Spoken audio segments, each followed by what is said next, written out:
Hello, everyone, and welcome to the Diamond High Performance Podcast. I am once again joined by our head of performance, Corban Wroe. Corban, thanks for joining us. Hello, everyone. Thanks, Dino. Mate, today we are talking about elite athletes and sport-specific training. It's one that we deal with on the regular, and I think it's probably an interesting one from us because I think we've got a pretty strong pedigree in elite sports performance from our coaches' perspective, from our staff perspective. So most of our staff have played at least a national level in their sport.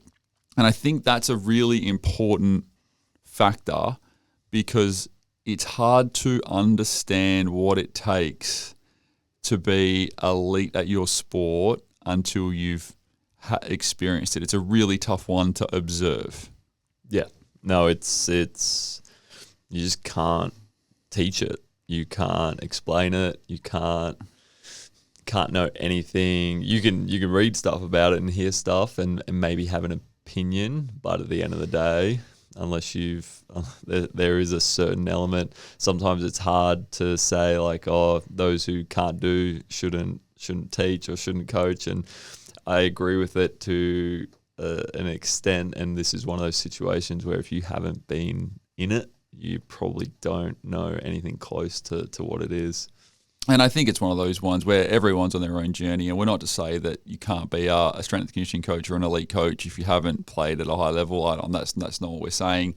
I just think it's a unique perspective, and it brings its own baggage from the struggles that you've had and the challenges that you face. And I think, a lot of the strength coaches that haven't played elite sport will get heavily involved and they'll experience it as a coach, but very closely from, right on the sidelines. And I think that's a pretty close look too. So again, just want to pre-frame by saying, we're not against anyone that hasn't played at the highest levels. You can still do it. Yeah, of course. But I just think it's a really unique thing. And it's not something that we specifically have tried to cultivate in our staff, but I think it's something that is, innate, that we kind of almost subconsciously understand from the people that we speak to. We kind of get like with the kindred spirit almost. Well, yeah, we probably noticed it in the last couple of years more, especially for myself. Like, I obviously hate talking about it, but I've gotten better, but it's one of those things where now it's come to the realization like, wow, this is actually a really powerful thing to that other coaches, other people don't have this experience and these I guess aspects of develop or experience to help relate back to our younger athletes. We've been there, done that, and we can help guide them and steer them and provide advice that for someone who hasn't done it, they're just doing a bit of hearsay and I think this is kind of what you need to do, and we know because we went through it.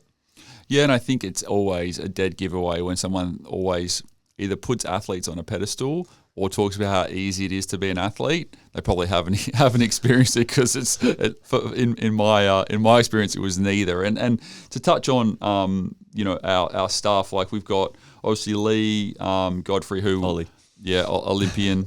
So one of the best softball players in the world. So that's pretty standard. Yourself with your basketball experience in both college, NCAA Division I, and with the Wildcats.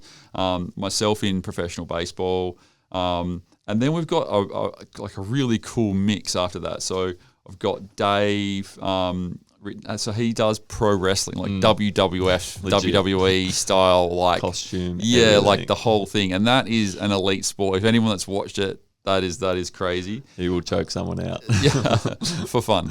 And then you've got Emmett that played high-level Gaelic football back in Ireland. Christine is a freak CrossFit athlete. Like, she is next level and so dedicated to her training. So she's still in like athlete mode almost as she's currently going. Lockie, again in athlete mode. So he's in the Wacker Academy. So he's obviously experiencing all that sort of stuff. Getting cricket, for those who don't know the whacker. Oh, of course, whacker, yes. Yep. So yep, cricket. And then Gussie is just starting out in two sports. So he's boxing, and he's started racing in the state championship for sidecars, which is pretty cool. And then M Junk has a pedigree in hockey. And she's just taken up playing football. So I think that's a pretty cool thing for her. And then obviously Renzo has been a pretty elite soccer player, playing NPL 1, etc. So look, there's a big cross section of different athletes, and I think that just that experience, that lived experience of sometimes when you're sore and tired and mentally fatigued and all that sort of stuff, like what it takes is pretty crazy. Like I know from my examples, and I was chatting to BJ Cook the other day. So BJ, for those of you that have listened to previous podcasts, will know that he's a professional baseball player with the Oakland Athletics. He's just gone into a position change from as a position player, an infielder, to a pitcher. And he's having a tough time, and it's like just his arms a bit sore, and he's just lost a bit of confidence and things like that. It's tough. Away from home. All of this, like all of the stuff. And so like I think it's just not necessarily all, just having parties and playing baseball, and there's a lot of sport. Mate, there's a lot of downtime, there's a lot of self-doubt, there's a lot of lack of certainty. You don't know what's going on from one day to the next. And I just think it's really tough. And I know and the conversation I had with him was just, mate, if we had a snapshot of this back to when you were 15 and when we would have, and I've coached BJ since he was 10. So like if we went back and said 15 and mate, guess what? You're going to be an Oakland Athletics professional player. They're going to pay you to pull a uniform on every day. You're going to get to go and hang out of the field. You're going to get to call yourself a professional baseball player. You're going to get to do everything that you've ever dreamed of in that space. You're going to have the opportunity to do this. Just drive. You're going to drive to the field, and baseball is going to be your job. You wouldn't have believed me, and you would have jumped at the opportunity. And so yet somehow we've got to a point where it's getting hard, and it's becoming mentally challenging, and it's not as much fun as what it once was. And I think it's just one of those times that you really need to try and remind yourself of that. And I think that's something that I really struggled with when I was playing. I had a terrible time a lot of the time. Like I always say, it was the best and the worst of times, and it genuinely was. Yeah. Like the highs were ultimately were some of my best memories, and the lows were as low as I've been. And I just think that that's the roller coaster, because you're just so unprepared for what's coming your way when you become that, when you get into those elite categories. You're young, you're unresourced, and if you haven't built the network around you to support you, it's so tough. Yep, and it's you just kind of think that once you get there, it'll be all this. Oh, once I get there, it'll be good. And it's, again, I feel old saying it, but it's like it's actually more. It is the journey to get there that is the best part. And when you're in it, that's still part of the journey. And trying to enjoy it is tough when you do have those lows, because it's your identity. I think that's the biggest thing. Yeah, if you suck at baseball, you suck. Or if you suck at basketball, you suck. You know what I mean? And people who haven't been at a high level of sport, that's, I think, the biggest thing they'll never understand, and they won't realize is that identity crisis that goes on, especially once you're done, is massive. But then even more during, the fear. The fear, like, holy, like, I'll use myself as an example, like, the amount of time my parents put into my basketball, the amount of time I put into it at the AIS, moved to college for 4 years, and then the Wildcat, and then it's like, once the fear that, if it doesn't get any better, or if it doesn't maybe go to where I want it to go, like, that's my identity. I've failed like that, and the pressure to stay at that level is, there's so many different things that come with it. But yeah, for me the biggest thing was, basketball being your identity, and once that's kind of gone away, it's a tough thing to deal with. And that's not to say that we shouldn't be aspiring to be athletes. No, I still loved it because it was still amazing. But there was, do it again. but there is, 100%. I wouldn't change anything for the world. But it was a learning curve. And so I think the point here is, what does it take to be elite? And I think that's the really important thing. So what does it take to be an elite athlete? And I always put it into 3 categories. So I always talk about, you have to have clear goals. You have to be working on your skills from a mental perspective, and you have to be working on your physical preparation. So on top of your regular trainings and all the stuff that you normally do, you have to make sure you've got a clear goal. You've got to have a clear direction of where you're going. And there's a really cool techniques called filtering that Tony Robbins uses a lot, and he gets everybody in the room, and you guys can join in if you want. But what he does, he gets everyone to close their eyes and says, okay, I want you to close your eyes. I want you to, start again. He gets everyone to look around the room and try and go, I want you to find everything in the room that is blue. Have everything, look around, create the longest list you possibly can, look for everything that's blue, make a big long list, and as soon as I'm going to ask you to close your eyes, I'm going to ask you to recite all the things that were blue. So keep going. All right, now close your eyes. Now, once your eyes are closed, he then goes, okay, great, now tell me everything that was green, right? And no one remembers anything that's green because all you've been looking for is everything that's blue. So if you don't have a really clear picture of what you're trying to achieve, then how are you ever going to get there? If you're not looking for it, how are you going to get there? And so that's why the goal setting thing is so important.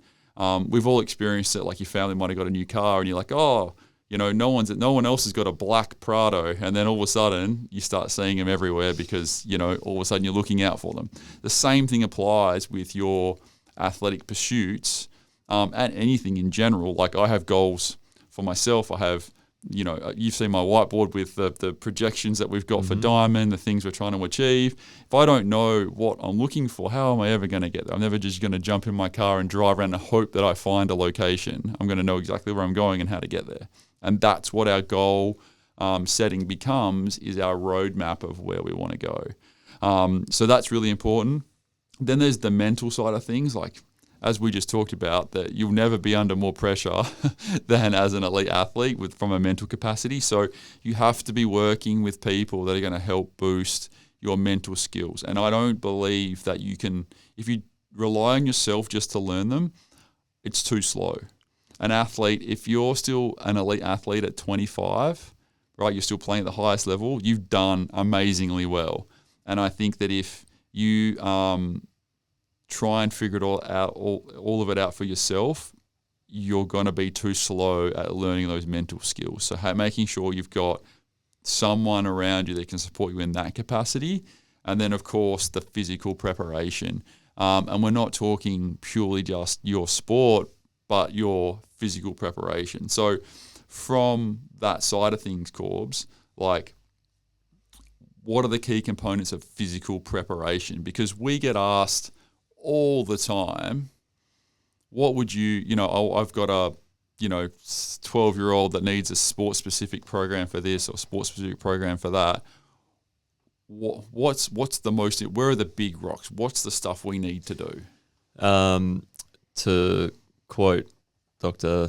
Sophia Nymphius, live 3 times a week for 10 years and then come talk to me. And as simple as it is, sadly, not sadly, but it's at the end of the day, that's the biggest rock is just, it's dedicated, consistent effort. So if you were to do that for 3 times a week for 10 years, I guarantee you'd be in a better spot that we can start to narrow down what we really need to do. But for most people and for most athletes we run into, especially for what we're dealing with, like if you really think about all the young athletes in the world or just athletes in general, I think it's like 1 or 2% are going to play professionally or play at that, I guess, what we would deem an elite level. So if you really think about it, like that's a lot. A lot of us aren't going to reach that level, and if we do, it's not going to be for long.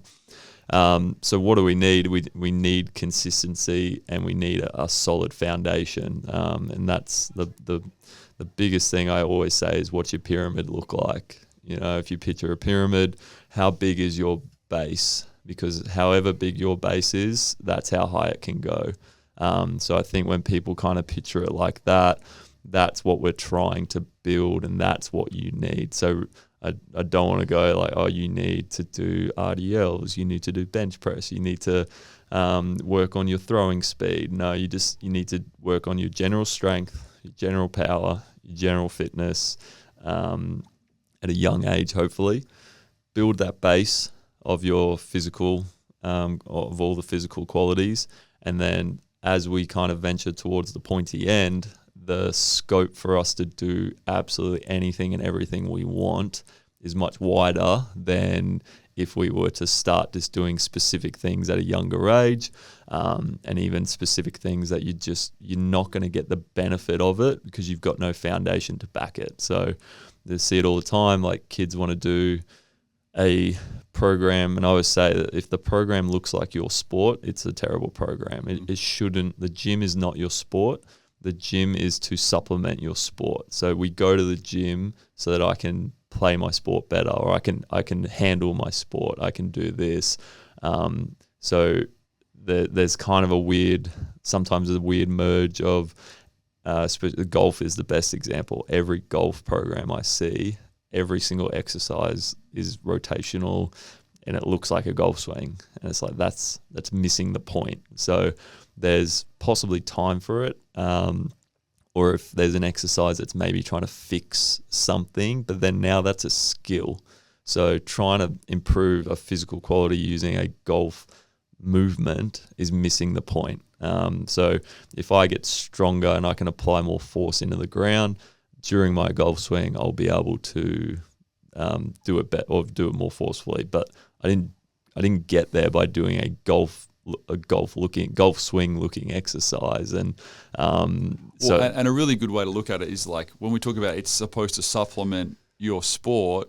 When we take supplements, we take the stuff we're deficient in. So if our doctor doesn't prescribe, oh, you're good with vitamin D, here's more vitamin D, because we want you to have a surplus. And no. We go, what are you insufficient in, or what are you deficient in? And we will supplement that. And I think that's the best way to think of it is, so not only is it going to improve the things you're already doing, but particularly in sports that are, one side dominant or very dominant on one, like overhead or whatever the activity is, we want to supplement that so that your body is strong as a whole, not just doing those basic movements or those repetitive movements in your sport. Yeah. So and like the best way we like to think of it, to make a program specific for a person, we try and look at which bucket needs filling. So you could say there's 5 buckets, speed, power, or certain overhead range and all that stuff, depending on the person. Which bucket does this person need the most filling? Which one is empty? That's the one that's going to make your program specific or sport specific for you, because that's what you're missing out on. So for a track and field person who's always running in a straight line, we might do some frontal plane work because they're never exposed to that. That's going to make them a more well-rounded athlete. So it's not to say you can't ever do something that is that they're getting outside. You still want to maintain the things they're good at. So it would be like a basketball player that can jump really high. We go, oh, we don't need to do any jumping because they can already jump really high. But it's like, okay, in order to make this person a better athlete, I'm going to expose them to things that they might not get exposed to, which goes back to kind of talking about when we talk about our youth athletes and early specialization. This is what playing multiple sports does, exposes you to all different aspects of physical development. So that's really how you can make a program sport specific, is by doing the things that you might not get outside of your sport, or in your sport, sorry. I think that's a really relevant point too, when you start talking about like which bucket do we need to fill the most for this athlete. And I think there's not that many people that are so fortunate and so gifted that they don't have any deficiencies. And so therefore focusing on those areas for improvement is going to make them much more well-rounded. So like if you've got, like you said, the basketball player that can jump out of the gym is probably super powerful. I'm going to throw it out there and say they might not be super strong. So therefore, they might be powerful. at risk of an injury. So they're at risk of an injury. So therefore, we need to get them strong so they can keep jumping out of the gym without getting injured every 5 minutes. Because we don't, that's their challenge is not being explosive. Their challenge is being durable. Or we might have the athlete that's super durable but isn't explosive. So then we've got to go, well, cool. We can push you under more stress. We're not going to worry about you trap bar deadlifting in the house. We want to work on you being able to use your strength for your sport. And I think that's really, really important to identify. And when we talk about general program and going to the gym and being consistent 3 times a week for extended, years of time, so, multiple years on years, this program still needs to be well structured. Like going to Revo with your mates and doing bro splits, that doesn't count to this. And can you explain why? So many things. I think the biggest difference is efficiency. So if you're taking your sport seriously, the gym is not your sport.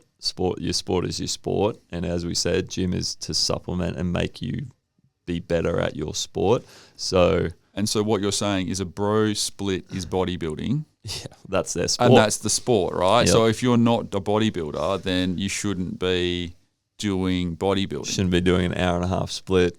Chest, the biggest thing when people ask like why we don't do splits, if you do a leg day, you can't walk the next day, how are you going to play sport? And that's the biggest thing. So if what you're trying to achieve, if we deem that your bucket that needs filling is you need more muscle mass for where you're at, you just need more muscle mass. Okay, we're going to develop a program that can build muscle mass in the off season that still allows you, it's more efficient, it's still achieving, exactly what the bodybuilding program achieved, but we're going to maintain your speed, power, all those qualities that are important to be an athlete versus the bodybuilding bro split and it's not bagging, like if bodybuilding's your sport and you want to be bigger and just more aesthetic, cool. But as far as if you're doing that and you're trying to play sport at a high level, you're not doing it in an efficient way and you're not doing it in an optimal way. You look at sprinters, like tell me any bodybuilder that wouldn't want to look like a sprinter, big old tree trunk legs, lean, jacked. And it's like, I can guarantee they weren't doing a split. So there's much more, there's other things going on here.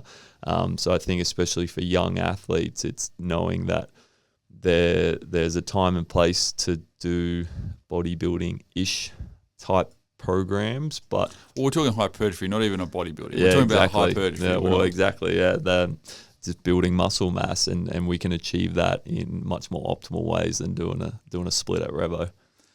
And then so also that time when we're building, like we're making it sound like it's it is the ABCs, but it's also the areas that you see the biggest gains, right? So you're going to find the biggest improvement in that first 3 to 5 years of training, and even in the first 2 years of training. If you do 2 to 5 years is your window to get everything right where it needs to be and optimized across the board with all the big rocks.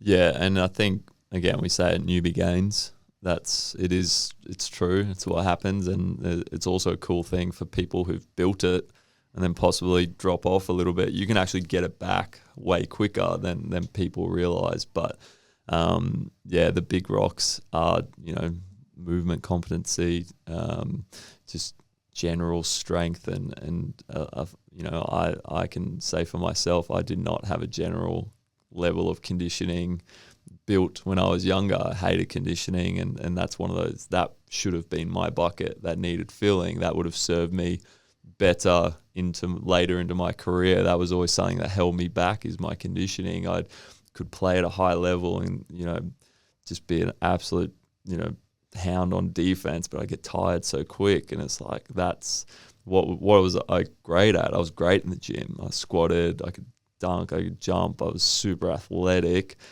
I had no tank, you know, and so it was like that was something that should have been my bucket. So the important thing for people is, how do you get a specific program? You figure out what you're deficient in, and then we can go from there. Yeah, and similarly for me, my bucket would have been strength. You know, I could run, I could jump, I was super powerful. So on all the testing metrics, I blew stuff out of the water.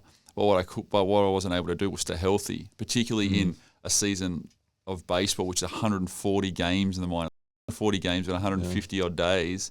Like the grind. By the time I got to July, I was cooked. And so potentially after the strength stuff was probably some additional conditioning. And even though baseball, you wouldn't think of it as needing a high level of conditioning, it definitely needs a base level because of the grind across the season. And just your ability to be able to recover day to day as well. So I think that's 100% where the initial specialization comes in. And like you see some of these elite guys like, you know, LeBron in the gym. And my favorite one at the moment is like the Paul Skeens warm up at the moment. So Paul Skeens is probably the best pitcher in baseball at the moment. And he's a rookie. This is in his second year. And he does this crazy stuff with like a water bag and all this cool, it looks cool, right? And I understand why he does it. There's almost zero value in any, there's a reason that he's like the only one that does it, is that it's probably zero value to almost anybody else, and definitely it's of zero value to anyone that isn't at his level, that's done all of the other things. So I think that's the most important thing, is realizing that he's looking for the extra 1%, and that's why he does that stuff. But if you're not at the 99% yet, you don't even need to worry. Yeah, and it's a tough convo sometimes to make someone realize that they're not at that level, but they can work towards to get that to that level. But you know, we use, you know, Stoyne as an example with some of his exercises. We might get and Stoyne just being Marcus Stoinis, you know, cricket superstar, plays in the IPL, plays for Australia, one of the great short form cricketers that Australia's produced. Beautiful man. He's a handsome man. So shout out to Stoyne. But like when he comes home, we might do some exercises with the water bag that mimic his swing. You know when he does the over the back one. I don't know the cricket lingo. He loves it. But if the kids see that and they go, oh, that's the one. That's why Stoyne is the way he is. That's the exercise. What they don't see is that Stoyne could probably chuck 100 kilos on the cable machine and do the same movement. So he's got that pyramid of strength to then, okay, now we're going to add this one in because it's challenging him to be stable. He's got the strength, and now it's going to challenge him to be a bit more stable. And, you know, we do it barefoot because we love talking about the feet stuff, going down the rabbit hole. But it's all the 1%ers. Exactly. So he's at the point where it's like, all right, what's the 1% that's going to get him maybe a little bit better, or it's going to give him something that he hasn't already gotten. What they don't see is the 20 years prior of building Stoyne, you know, and that's, you know, he's built that, and that's, you know, another example is, you know, not gym related, but the Steph Curry example of, everyone sees Steph shooting from halfway and shooting these ridiculous shots.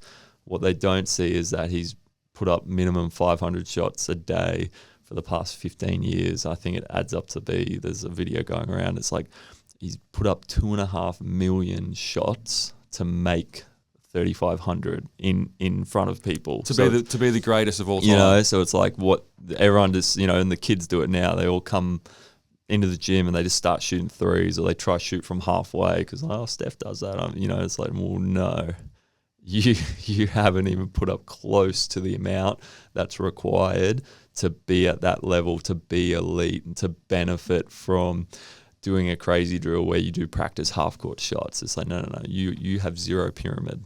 Your pyramid is zero. There's nothing there. So trying to, and it's not to discourage people that were saying, oh, you shouldn't do that stuff. Like, there's an element of we want you to have fun, but if you really think that sort of specific training, all those 1%ers are what you need, then you're missing the boat.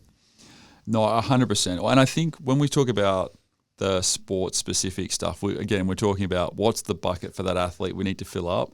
And then also we might look at adding in some skill-related components into the program, in particular the warm-up or in conditioning, purely because it's a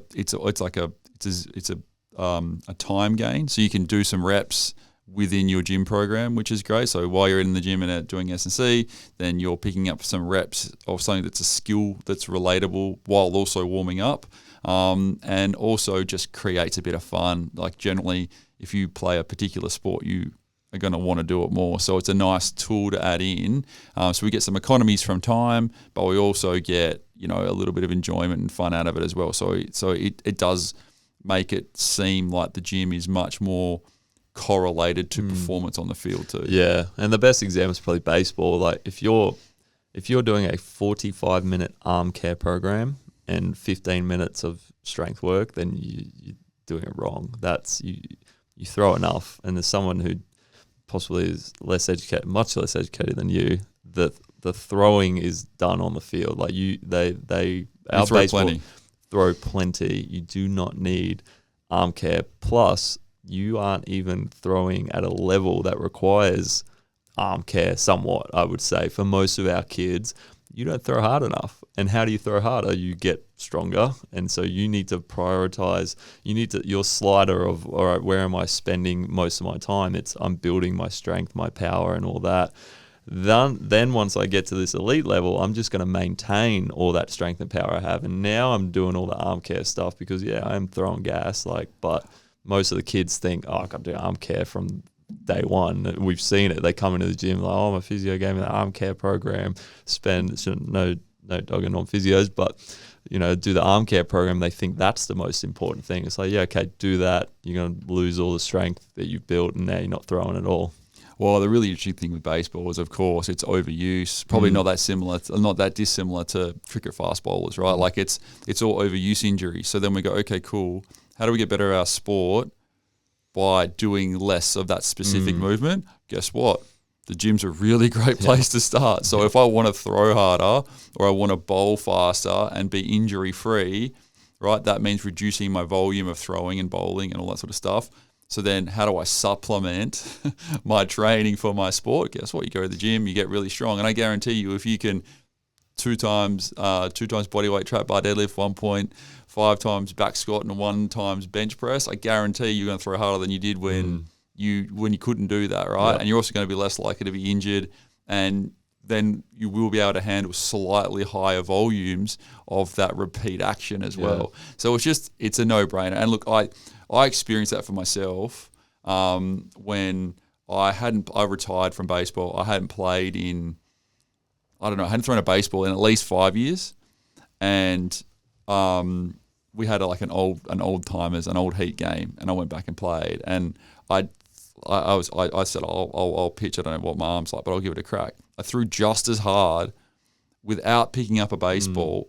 My strength and conditioning, I was probably 50% stronger than what I was when I played, right? So the only difference was I hadn't thrown, so I hadn't had any volume in my arm. So I had no specific baseball strength. So I was a bit sore the next day in the muscles, like my D-cell muscles and everything. But the reality is the velocity was equal, and I hadn't done any throwing. So I think that's the important thing, is that the supplement of, particularly those repetitive sports where you're constantly doing the same thing over and over again, and overuse is the key. So volleyball is another really good example where we see lots of overuse. Well, how am I going to get off the court and reduce my volume but still improve? The best place to start is S&C. Yeah, and I think it's the biggest thing. It's just don't try and, everyone wants the easy fix or the quick fix, and I think everyone's trying to rush it right now, and it's just trying to convince people like, one, you can't, but also this is the fun bit, building the base, and you don't want to rush it. My favourite saying: people overestimate what they can do in a year and underestimate what they can do in a decade. Yeah. And I truly believe that, if you have a look at, and you have a very clear plan, and we have a look at some of our our youngsters, like Allegra and, like these little babies that started when they were sort of 10, 11, 12, and now they're starting to get to, 14, 15, 16, and they're just animals. Even like Beggsy, like just looking at her in the past 2 years. And so Emily Beggs is one of our Diploma of Sport students, but also previous athlete before she joined the Diploma of Sports. And she's an elite basketballer. She just made her NBL 1 debut with the Perry Lakes Hawks. And he's 15.7 rebounds, 5 assists. Proud. I was very proud. Proud coach of you. And then is looking to go to a D1 basketball program in the US. Yeah, and like it's why we love taking the videos, but it just kind of, we don't see it, we don't notice it happening, but then we'll see a video of like a year ago or 2 years ago, and it's like it's just so different. The same for our volleyballers when we look at the videos of them when they were little babies to now, and it's just wild. And so I'm sure it's the same as what parents experience with their kids, but it's genuinely the process, and it's the journey, and it's the fun bit. So we can't rush it by getting too specific too early. Absolutely. And I think the other thing as well is people probably think you have to spend copious amounts of hours working out. And the reality is that's not the case. Like, we can, if we've got a good chance to do a bit of a build in the off season, then we can do it in 3 sessions a week, 3 and ideally 4. If we can get 4, then that's great, for 45 minutes. But then in season, that allows us to then maybe go down to 2 or 3 a week. Well, the reason people think you have to do copious amounts because they don't do 2 or 3 times a week for 10 years. So what we see is people kind of haven't got a foundation, so then they're like, I really got to catch up, and then the 4, 5, 6 times a week because I'm trying to catch up. And so it's one of those things where what's the answer is being consistent and not missing, and just stacking positive days in your favor. That's going to be the difference, because it's just doing 5 sessions a week is you're flying close to the sun now, where we are teetering on the edge, and where people do too much and they're not ready to handle it. So keeping it, building up your capacity and building up your volume at a steady rate is going to be the benefit that you need. It's also just hard to do significant days, right? Like, at the end of the day, if you're doing more than 3 sessions a week, that's a serious... Especially with a heavy sport load too. It's a serious time commitment. Yeah. So I just think that you're setting yourself up to fail, right? And so what we see a lot is that the people that want to do lots, when we've let that happen in the past, they're generally the first ones to quit. Well, they're not very good at the sport. Well, but they're generally the first ones that call it a day, because what happens is they start missing days, and they it's not feel sustainable, and they start feeling like they're not achieving, and so then the whole mental side of it comes in, where it's like, well, what's the point if I can only do if I only did 2 this week and then only did 1? That instead of rewarding themselves for being consistent with 2, like 2 times a week for a year is infinitely better than 5 times a week for 6 months. So we need to be really conscious of how important that compounding interest is over the period of time. And so not letting people go too crazy too soon, and building the habits. Now, if you love it and you find the time and you make it work, great. But it doesn't need to be that. No, I agree. And so then finally, last question for you, Corbs.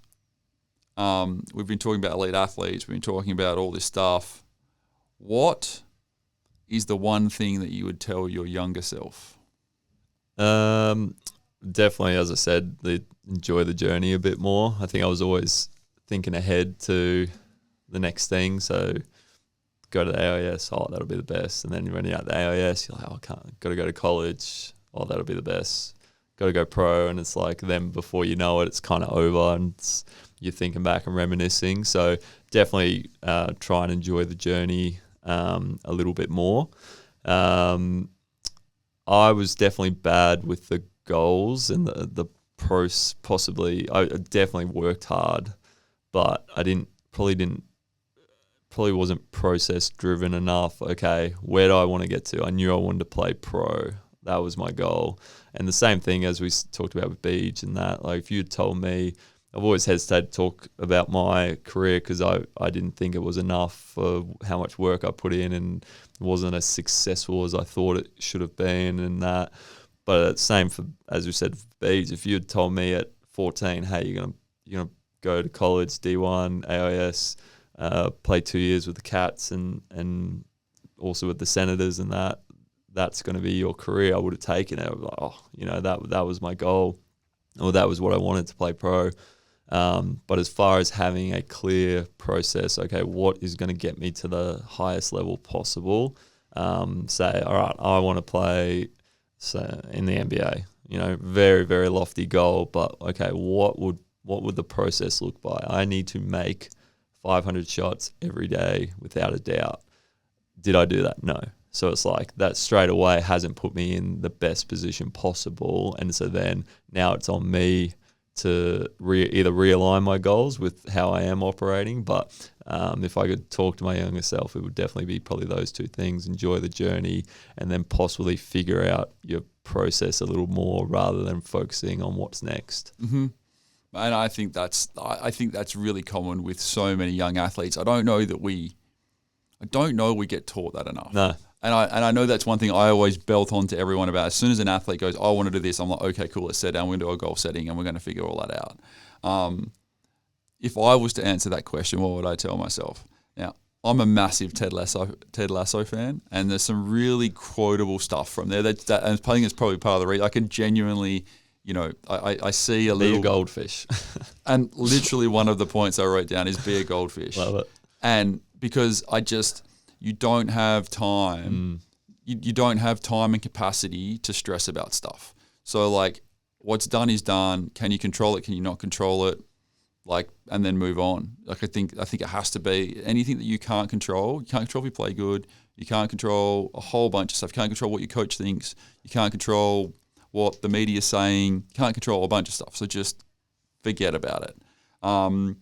The other one that I've got here is and I love it, and I want to get this poster up in our facility somewhere, is the belief. Because I think the belief component is the most important thing. If you don't believe, who else is going to believe in you if you can't do it yourself? And why should they? Yep. And so I think having that belief in yourself and finding ways to give yourself absolute confidence is really important.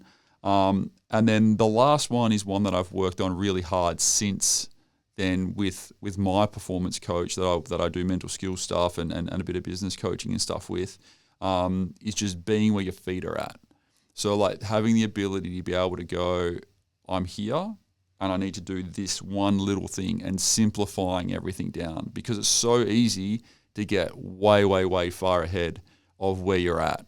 And so there also all of a sudden I used to, and I tell this to all the young kids that I deal with, I used to worry about, if I'd strike out in three at-bats in a game and suck, I'd be like, how the hell am I going to play in the big leagues? Well, guess what? I never had to worry about playing in the big leagues because I didn't make it. Yeah. So I was stressed and putting all this pressure on myself for something that never happened. Now, all I had to worry about was the next pitch and the next pitch and the next pitch. And then if I put 100% of my effort into that, I probably would have had far greater success than worrying about, because all of a sudden I'm using like 60% of my capacity in the moment and 40% of my capacity worrying about stuff that's probably never even going to happen. Yeah. And so that would be the other thing that I would 100%, want to be better at, is just be where my feet are at, be where I'm at right now. How can I do the best job in this moment, and then move on from there? Love it. So that's my little tidbit for that. And look, I hope that that everyone has been able to grab some stuff out of this. We talk about this all the time. And if this is something that you're interested in and you would love some help, whether it's either with strength conditioning or just general pathway advice about where you think your sport might take you, we'd love to help. So you can hit us up on our Instagram page at Diamond HP Training, or head to our website diamondhp.com.au and fill out the contact form. Again, you don't have to want to engage in a specific program that we run. We're happy just to chat to athletes and to anyone that wants to be better than they were the day before. So we'd love to hear from you, and we'll chat to you soon.